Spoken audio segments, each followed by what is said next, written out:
मी माझ्या प्रेग्नन्सीमध्ये सुवर्णसिद्ध जल का घेतलं हे तुम्हाला जाणून घ्यायचं आहे, तर हा व्हिडिओ शेवटपर्यंत नक्की बघा. Welcome to doctor mummy tip series day 7.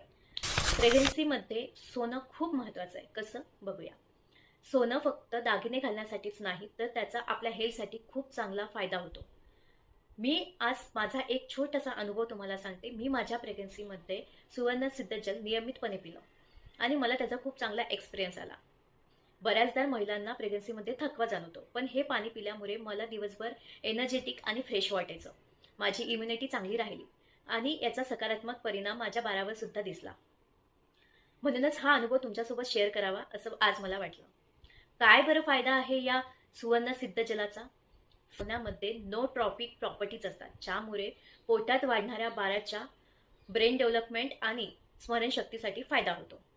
बाळ आणि आई दोघांची पण इम्युनिटी चांगली करतो, त्यामुळे इन्फेक्शनचा धोका कमी होतो. सुवर्णसिद्ध जलामुळे तुमच्या शरीरातील टॉक्सिन्स बाहेर पडतात, त्याच्यामुळे तुमच्या चेहऱ्यावर एक नॅचरल ग्लो येतो आणि थकवा दूर होतो. प्रेग्नन्सीमध्ये हॉर्मोनल चेंजेसमुळे होणारी चिडचिड आणि राग कमी करतो आणि तुमच्या मनाला शांत ठेवतं. काय नुकसान होऊ शकतं सुवर्णसिद्ध जलाचं जर तुम्ही चुकीच्या पद्धतीने घेतलं तर? इम्प्युरिटीचा धोका. सुवर्ण सिद्ध जल करताना सोनं हे 100% प्युअर 24K गोल्डच असलं पाहिजे, हे लक्षात ठेवा. कारण जर याच्यामध्ये कोणता धातू मिक्स असेल तर तुमच्या बाळाला त्याच्यापासून धोका सुद्धा असू शकतं. एकदम कडक उन्हाळ्यात सोनंचं पाणी, सुवर्ण सिद्ध जल पाणी घेणं टाळावे. कसं तयार करायचं आहे, तर आधी लक्षात ठेवा की जे काय तुम्ही सोनं घेणार ते प्युअर असलं पाहिजे.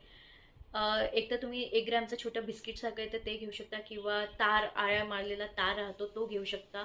आणि तो आणल्यानंतर लिंबू आणि गरम पाण्याने स्वच्छ धुवा. त्याच्यानंतर एक स्टीलचं भांडं किंवा मातीचं भांडं घ्या. त्याच्यामध्ये 1 ग्लास पाणी टाका आणि ते जे तुमच्याजवळ सोनं असेल ते टाका. नंतर गॅसवर ठेवा, मंद आचेवर उकळू द्या. तोपर्यंत उकळा जोपर्यंत ते 1 ग्लासचा अर्धा ग्लास होणार नाही.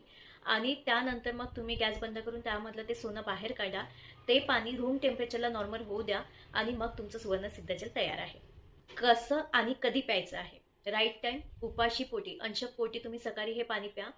खूप बेस्ट आहे. जर तुम्हाला तसं जमलं नाही तर तुम्ही दिवसभरात केव्हाही ते घेऊ शकता. किती घ्यायचं, तर अर्धा ग्लास प्रेग्नन्सीमध्ये इनफ आहे. आधीपासून सुरू करावे.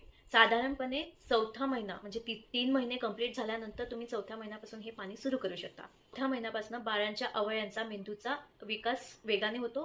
त्यामध्ये मग हे पाणी तुम्ही आरामशीर पिऊ शकता. मैत्रिणींनो, हा होता माझ्या डे 7चा एक सिक्रेट आणि माझा पर्सनल एक्सपिरियन्स. जर तुम्हाला हा पर्सनल एक्सपिरियन्स माझा आवडला असेल तर नक्की लाईक करा आणि डे 8साठी फॉलो करायला विसरू नका.